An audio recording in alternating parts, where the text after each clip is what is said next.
Hey guys, good afternoon and welcome back to my channel.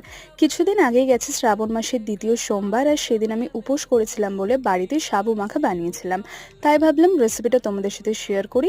এর জন্য আমি নিয়েছি সাবু, যেটা আমি 2-3 ঘন্টা ভিজিয়ে রেখেছিলাম। তোমরা চাইলে ওভারনাইটও ভিজিয়ে রাখতে পারো। নিয়েছি দই, একটু দুধ, নারকেল, সন্দেশ আর একটু ড্রাই ফ্রুট, মানে একটু কাজু, পেস্তা আর আমন্ড আর কিশমিশ।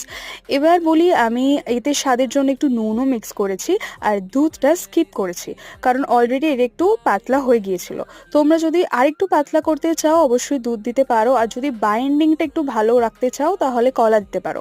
কলাটা আমি পছন্দ করি না, তাই আমি দিইনি। আর যারা ফল খেতে ভালোবাসে এতে ফলও অ্যাড করতে পারো। আমি ফল খুব একটা পছন্দ করি না, তাই দিইনি। খেতে কিন্তু খুবই টেস্টি হয়েছিল। তোমাদের যদি ভালো লাগে তোমরা বাড়িতে অবশ্যই একটা ট্রাই করতে পারো। আর রেসিপিটা পছন্দ হলে অবশ্যই একটা লাইক করো, চ্যানেলটা সাবস্ক্রাইব করতে ভুলো না। টাটা, হর হর মহাদেব।